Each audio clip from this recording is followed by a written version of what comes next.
All right, topic number one. I got the inspiration for this when y'all were talking through Final Four teams from every power conference, the ones that are most likely to make it. I want to talk surprise letdown teams in every power conference. And I want to get ahead of this. You know, if we clip anything from this is not us preying on anybody's downfall, at least me, maybe Carter is, but not us like cheering for these teams to fail. But I'm more so looking at teams in power conferences where you think like on the surface, this should be a tournament team. But maybe there's different factors at play, whether it's an over reliance on freshmen, over reliance on transfers, guys transferring up, that we could see it, you know, that it is in the realm of possibilities that we get to Selection Sunday and this team's on the outside looking in. I love that you said that, but also be known that won't be in the clip, Riley. So let's keep moving forward. All right, where are we starting? I tried to guess alphabetical order last week. What you take us through this, Riley? Steer us where you want to. Let's start with the ACC. We can go. We can skip over the Pac-12 too, unless y'all have some strong feelings. Like, but I'm kind of like it's probably gonna be Oregon because it just seems like for the past half decade, it's like they always bring in these somewhat notable transfers and then end up in the NIT. But if y'all want to talk Pac-12, we can. But I was thinking mainly ACC, Big 12, Big 10, Big East, SEC. Perfect. Let's do it. All right, ACC. Cart, you get to pick me or you first. True ACC. I feel wrong saying this because we said they might be the most likely team, but I think it's Duke because Duke has the highest expectations. We don't know what flip is. Hip surgery is no joke. I don't care who does it. I don't care what type of surgery it is. I don't care if it's a cleanup, whatever you want to call it, minor, major, whatever. Hips are hips. Hip surgery is something usually that you typically are hindered from, and how hindered he's going to be or how long he's going to be hindered, who really knows? So I guess I'm kind of cheating the exercise by saying Duke because they had the highest expectations, but they also had the biggest question marks to me. There's a lot of mouths to feed in that backcourt, and I don't know if – well, look at it this way. Shire's coming into his second year, correct? Mm-hmm. This is something he hasn't had to deal with. He hasn't had to deal with, like, feeding different, guys' egos, mouths, or making sure the ball goes around, something like that. He hasn't had to deal with that yet. And now he's dealing with that on top of the best player on his team in most eyes, Flip, coming off of hip surgery. So there's a lot of factors that go into this. Shire hasn't ran into any adversity yet either, so we don't know how he would respond to it as well. He ain't Coach K. He might be, but we don't know that yet. So I think I would pick Duke for that. I do not like that answer, Cart. I'm sorry. I know you don't. I know. I could tell by your facial expressions every time I spoke. I'm sorry. I have bad facial expressions to you. It's unfair to you. But I'm approaching this maybe a little differently. I don't think it's like who's going to potentially underwhelm the most from what their expectation is. I'm going from like a who could actually like totally bottom out and have a disaster year. Like miss the tournament type. That's how I'm taking it. You're free to take it differently. I think I'm gonna take it like that moving forward. Just so you know. Okay. I don't think there's a world where Duke misses the tournament. I don't think there's a world where they're not a top 25 team. They might be like 10th instead of first. I think there's a world where they're a 7th seed. Yeah. Okay. I see where Cart's coming from. I'm also speaking to that. Like it's really, really hard to imagine them missing the tournament. I think they'll get in, but I don't know, coming from someone who cheers for a blue blood that just had a disaster of a season with a second-year head coach, I think there's a chance that like that second year isn't necessarily going to be the launching pad for Shire that many are hoping to be. And I think he was actually really good in year one. I thought the way that he eased in some of their freshmen like Derek Lively, Dariq Whitehead, Proctor, had those guys playing really well at the end of the season speaks volumes to his coaching ability. But I'm saying I think it's within the realm of possibility that it's like his progression might not necessarily be linear, like there could be, it's not to say that his outlook going forward would be bad or anything, but it might not be like, oh, second year Shire really becomes this savant that like Duke fans are hoping for. That's for sure. I think I would lean it's more likely he doesn't become that than like he's a breakout. Oh, look at him. He's a stud coach. Like, I just think Duke's going to be good because they're talented. They went 27-9 last year. They're in the ACC. They bring everybody except Lively that's important back, plus the best recruiting class in the country. I don't see how they're worse than 27-9, I guess would be my point. I don't think it's like with Carolina, it was like, at least you could point, even the year they made the title game, they were a pretty mediocre team. They just hit some Caleb Love shots down the stretch. And then the next year they were mediocre team again. So Duke, it's like, okay, if they're 27-9 again, that's maybe an underachievement based on being number one in the country, but they're in the ACC. They're going to play a bunch of games against Boston College, Virginia Tech, Florida State, Georgia Tech, Notre Dame, Louisville. This team's not going to like struggle with all these McDonald's All-Americans. The team I think could struggle in the midst of this conference, I think is pretty bad, is Virginia. I don't buy this roster at all. I think this is a non-tournament team. I think they're on the outside looking in. I know people really like Road or Rody, however you say it. I don't. I'll just call it what it is. I'm not a huge up transfer guy. From the tape I've seen, don't trust it. Don't see him as like a go-to ACC all anything guy that could carry this offense. It's going to be a lot on Reese Beekman's shoulders. And I think if Beekman was actually the player people think he could be, he'd be in the NBA right now and not back in a Tony Bennett offense for the third, fourth year in a row. So I'm out. I called Virginia being awful 2 years ago, by the way. Got a lot of shit for it, but nailed it. Said they'd miss the tournament. They did. I stayed away last year because I was kind of bought back into the Kihei Clark stuff. I think this team takes a nosedive this season. How bad is that as a take, Riley?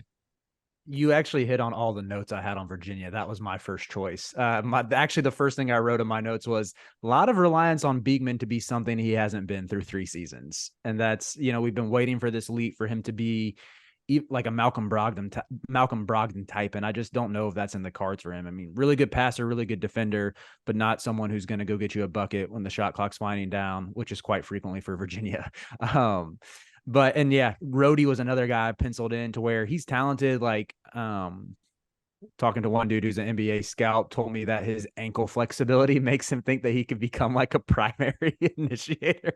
The ankle flexibility hive in like the scouting world is crazy to me. I don't get that, but maybe it's just beyond my basketball understanding. But explains why I didn't make it.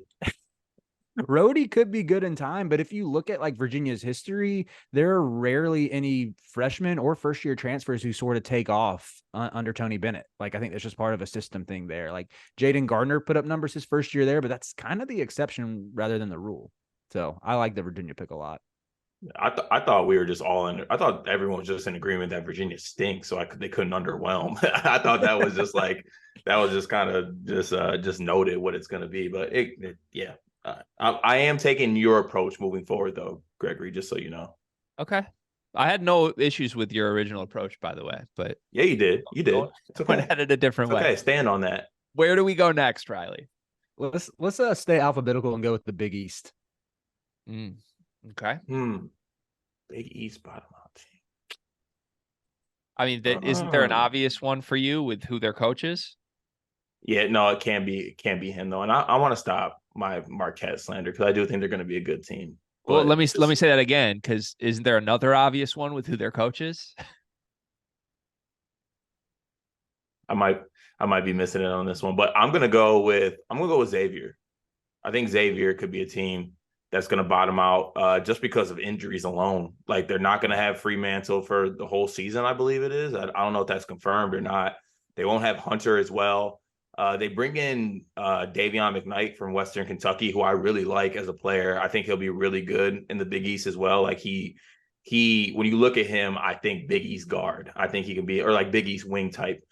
So I think he'll be really good for the Xavier team, but I just don't see who's going to be the guy. They're not going to have Fremantle or Hunter. And I was particularly really excited this season to watch Fremantle without having to play with Nunji too.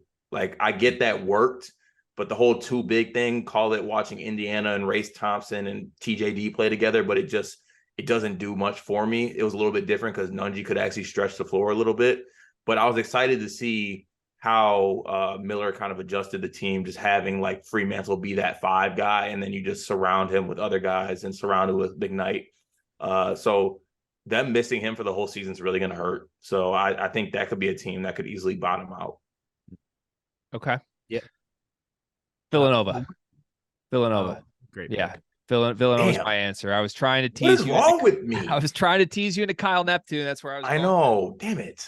I think I've said it before, maybe even on a Riley Friday. I don't think I'm buying that any of their transfer ads are good college basketball players. I think they're like role player types that if they're your 5th guy, then you're like a 7 seed. But the problem is Villanova can't like scrap a bunch of fifth options together with Kyle Neptune at coach and overachieve. That's not going to happen. They need a superstar. Last year they had a superstar. He couldn't figure out how to get anything out of Cam Whitmore. And Justin Moore, like, I think he's a good story. I'm glad he got back on the court last year. I don't exactly love Justin Moore as a first option at this point, and I don't love him as a 1B to Eric Dixon's 1A. I think those guys really struggled in 1A, 1B roles last year with a lottery pick talent as their third wing. Now you have Tyler Burton as their third wing and Hakeem Hart. I don't see it. The one thing they have is that they're old, but I don't think old works. I think if you're in the ACC or the Big Ten here, you could tell me they're going to win 10 games in the conference just because they're old. In this conference, you got to play Creighton, you got to play Marquette, you got to play UConn.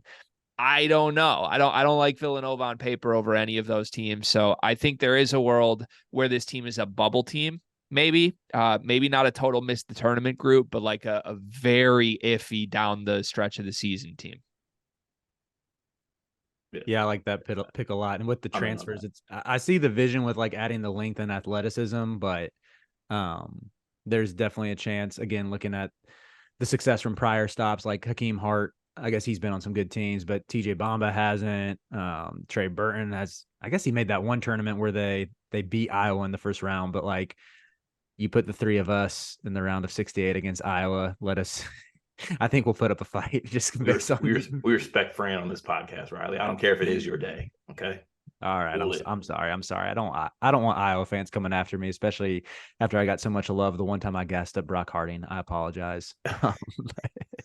I think the funniest thing though about Villanova this year is, like that Office episode where it's the three characters and they're all like doing the gun pointing thing at each other. That's going to be Akeem Hart, Justin Moore, and Burton this year because they all think they're that guy, and especially Akeem Hart and Justin Moore. That's going to be fun to watch unfold throughout the year because I think Akeem Hart left Maryland because he thinks he should be like the main guy, and then he's going to a team where he's not going to be the main guy. At least in our eyes, he's not going to be the main guy. Maybe in his own head, who really knows? So that'll be interesting to see who unfolds. The coach wears a turtleneck year round. Do what you want with that. There's no relation to Josh Hart with Hakeem Hart, right? Because if there is, I will retroactively buy Hakeem Hart stock. No. Okay, then yeah, still out on Hakeem. Okay. What's next, Riley? Well, I wanted to at least give a quick mention to my Big East team before we move on. It was St. John's. That's just because they have a ton of mid-major transfers between Dennis Jenkins, Chris Ledlam, Jordan Dingle. Like those are three projected starters.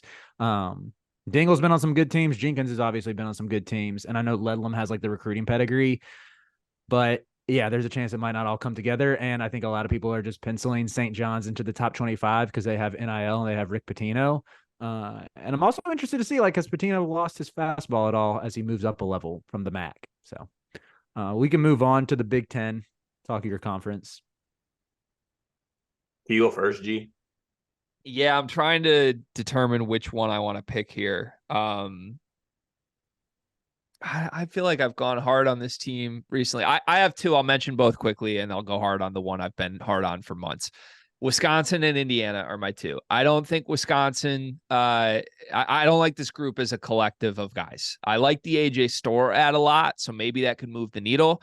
But I think that's a really redundant ad to the guy who, in my opinion, is their best player in Connor Essegian. And I don't think there is a world where those guys break out at the same time. Like, best case scenario, you're going back to compare it to my world. Like, they had Tim Hardaway and Nick Stauskas together. Nick Stauskas looked like a role player because Tim Hardaway was good.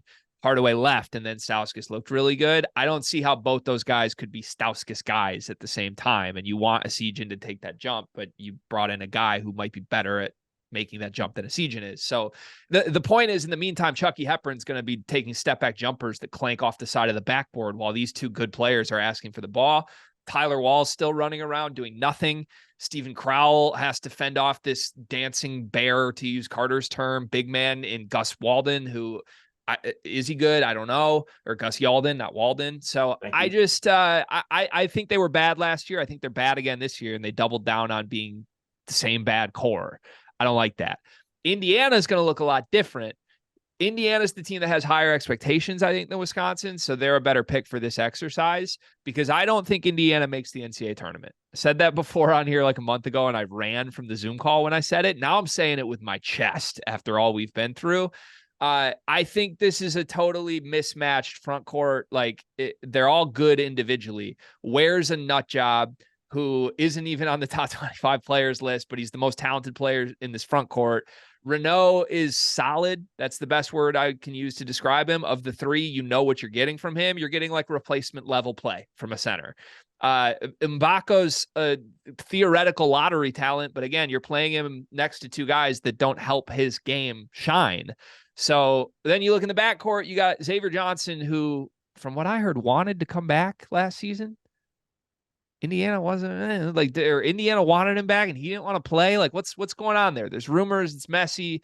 And now he's back and he's supposed to be the star, and they added like 7 centers and no guards at all. I don't like it. I think this is a potential disaster locker room potential and on-court results potential. And I think this is an NIT team at best. Yeah. For me, I had Indiana as well. And before the Assembly Hall minions flock to this video and absolutely assault me verbally via the comments, it's because I look at Purdue and Michigan State.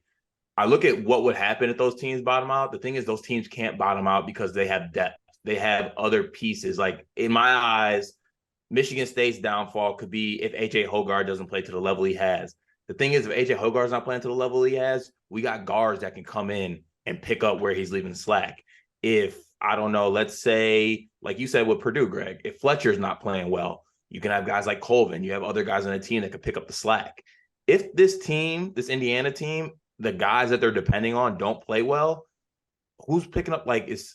I don't know if CJ Gunn can pick up the slack. I don't know if Gabe Cups can pick up the slack. And I like Gabe Cups, but I don't know if those guys can necessarily pick up the slack and back each other up. So I think if you take a team that could possibly do some things, I think Indiana does make the tournament. Not saying what they do, but the bottoming out could really be bottoming out for that team.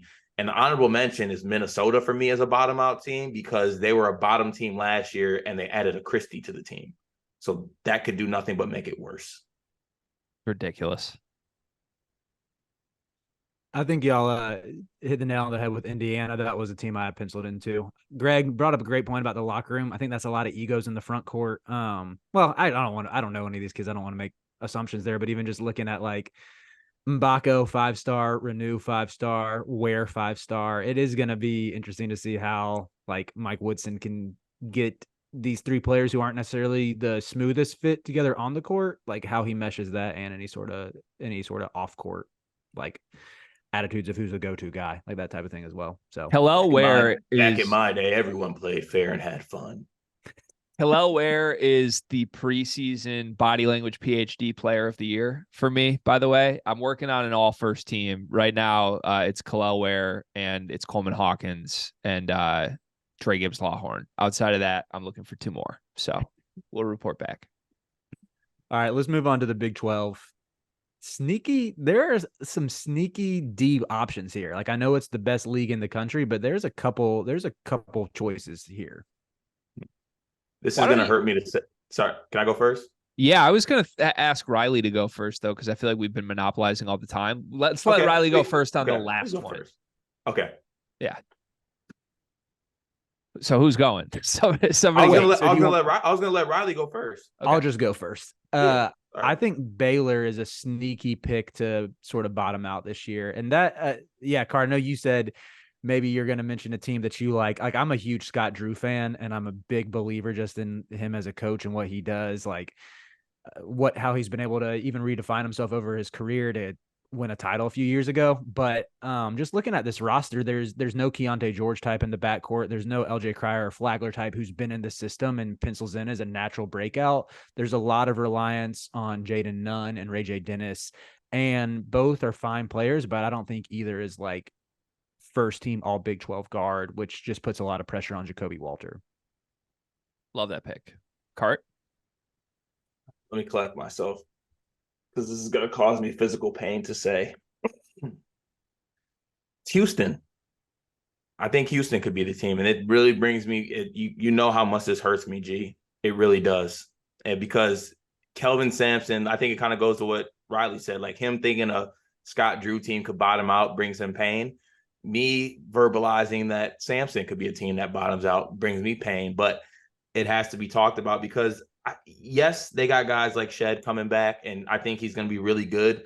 But you lose Marcus Sasser, you lose Tremont Mark. You're looking at guys like I don't want to butcher his last name. I believe it's Arsenault, Terrence Arsenault. Terrence Arsenault. You're looking for him to take a step.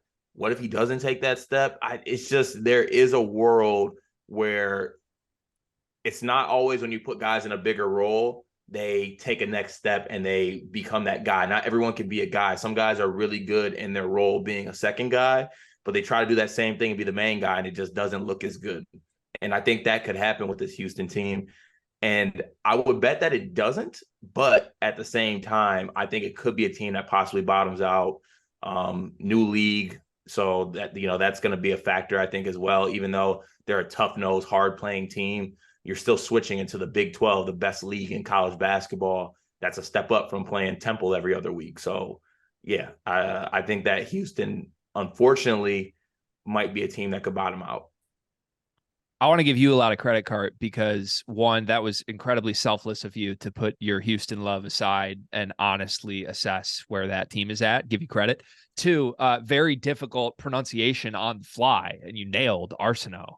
So you are on fire right now. You're operating as a 3-level podcaster. It's impressive. Don't give me a cut. I like both those picks. I was going to pick between those two picks. I think my true pick would be Baylor just because I don't think their guards are good. And you've heard me vent about it with Ray J. Dennis, even though I'm still mad for Illinois they didn't get Ray J. Dennis. That doesn't mean I think he's good. I just think that's Illinois' only option, and he's better than Ty Rodgers. I still think he stinks as a point guard in the Big 12. I am contractually obligated to mention this one, even if I have to stretch myself for it. There's a world that Kansas is a disaster. There is a world. I'm sorry. I don't. Why is that, Gregory? Why is that? I wouldn't bet on it happening, but I would look at the odds. And if the odds are higher than like 100-1, I might set a little bit aside because let's go down the list. It's more than just Hunter, but a lot of it's Hunter. But if you go down the list, DeJuan Harris might just go in his shell again. He did that for 2 weeks last season, and Kansas lost 4 straight games, even though they had Jalen Wilson, a first-team All-American, and Grady Dick, a lottery pick next to him. Like, they lost 4 straight games because DeJuan Harris was afraid of his own shadow. And he looks good right now, but what if he doesn't? What if he goes back in the mental gymnastics mode when he realizes his lottery pick talent's gone?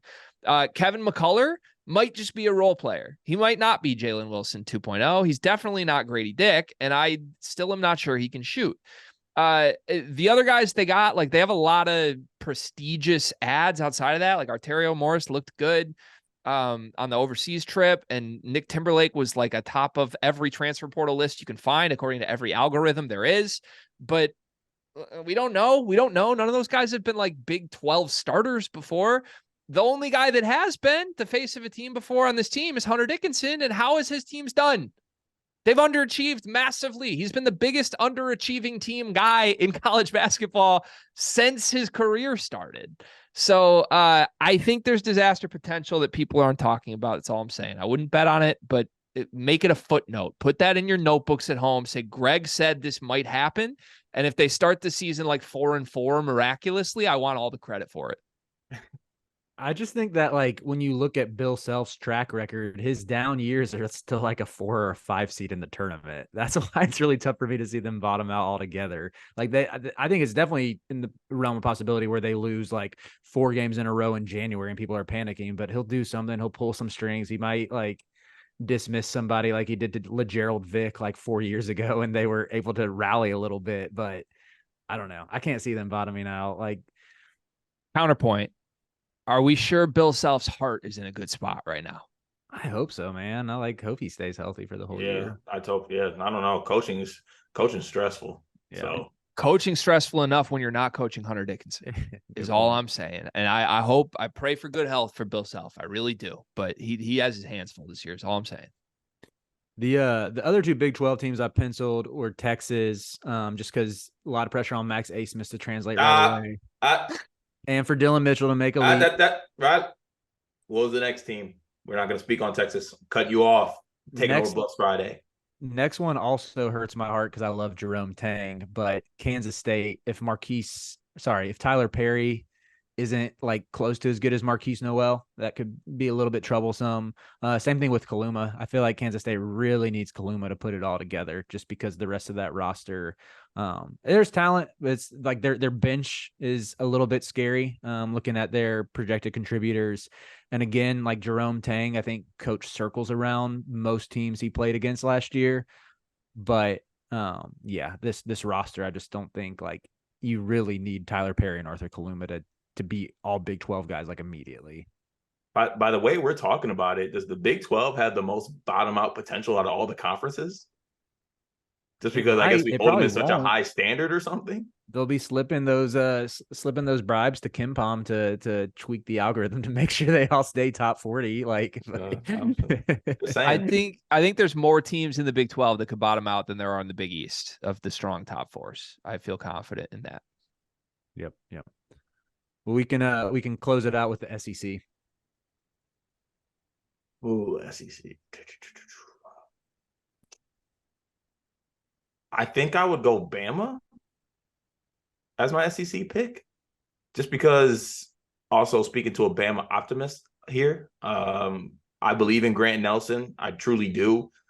But from everything else that everyone else is saying to me, like Grant Nelson went to the G League Combine and was one of the worst players there. Like that was the consensus. So if that's true, that's a scary thought. But I do think he's going to be a good player. But I just think that I don't know. You look at their backcourt, you look at their main guys last year. You got the number 2 pick in Brandon Miller. Like you got lottery pick level talent the past couple of years. They don't have like a lottery pick level talent this year on that basketball team. They got guys like Rylan Griffin, who they expect to take steps. Estrada from Hofstra, obviously a prolific scorer there. Up transfers, like Gregory likes to say, always got to take with a grain of salt because it kind of takes some time. A lot is banking on Mark Sears being the second year guy as an up transfer taking a step. And I do buy a lot of Bama stock because I do think him being in the second year, he'll take some steps with them. But there is a world, I guess that's the phrase of the segment. There is a world where Bama could be a team that bottoms out. I don't know if they constitute a team that'll bottom out enough to like miss the tournament, but I do think that it could be the team that bottoms out in this conference. And because I don't want to pick Kentucky, and I feel like Greg's going to pick Kentucky. I thought about Kentucky. So the hard part for me with the SEC is that I feel like none of them are guarantees, but all of them have reasons for optimism more than they have reasons for pessimism. Like I like Alabama. I like Auburn's guards. I like pretty much everything that's going on with the top tier teams on this list. I don't really trust Texas A&M, but I don't. That's not fun to say. Like I don't trust Texas A&M. So I don't know if you guys will allow this. I don't know if this is below the bar of teams I'm not allowed to pick, but I think Florida is 100% missing the tournament again. 100%. 100%? 100%. I think there's a 0% chance Todd Golden takes this team to the NCAA tournament. I think the roster is so much better than it was last year. Like, I know you have some problems with the guards because I think Walter Davis is really Walter Clayton. I can't even get his name right. Maybe he's not that good. They don't have Colin Castleton. Yeah, Castleton was better, way better than anybody in this front court. But I like Micah Hanlogton. He has a fun name. He's from North Carolina. He blocks a lot of shots. Riley Kugel, also a fun name. That's basically my argument. Well, fun name team. The great name team. If you like Florida's ads this year, especially in the backcourt, that's great. Enjoy them for the next month and a half because they're going to get turned into what he turned Kyle Lofton into when the season starts. So like none of these guys are good enough to, I guess, work through the disaster that is a Todd Golden offense for me. All right, I'll allow it. I guess we'll let that go. My pick was Tennessee, and this is a team I think I have ranked in the top 10 right now. But again, with Zakai Ziegler coming off an ACL tear, just want to see what he looks like and if he returns to his pre-injury form. And then they do have a lot riding on Dalton Connect as far as like offense. And I think I said this last week, Connect is a bucket. He's really good athlete, but he's just been such a poor defender in his 2 years at Northern Colorado. And I don't think that's a byproduct of the other UNC of Northern Colorado. Like that was a team I covered for the Almanac and talking to their coach, Steve Smiley. Great dude, great interview. He's kind of been a defense first guy throughout his career. Like he coached under Jeff Linder, the Wyoming coach when he was at Northern Colorado and was like his defensive coordinator. So I think that Connect probably had some good coaching on that end and wasn't able to put it together. That scares me a bit with him going to a coach who is really going to prioritize defense. And if Barnes says that like Connect is not a good defender to play 25 plus minutes a game, I think that could bode very poorly for Tennessee's offense. I like that pick too. Does Vescovi still have frosted tips? Why do I feel like he's going to go like pink dye this year? I don't have any verification of that, but I would kind of be in on that. I'm not going to lie. If he spices the color up a little bit. Yeah, honestly, if he dishes the frosted tips and just goes straight, just pink, whatever, orange, I might be in. Orange would be sick. Tennessee is going to be such a good spot for Doug McDaniel to transfer to in a year, by the way. He's going to crush there. He would be like, I mean, it's like Zakai Ziegler 2.0. Yeah. Greg, how are we on time before Spotify will cut us off? We should speed the last two, I would say, like no more than 7.5 minutes for the final two segments. Okay.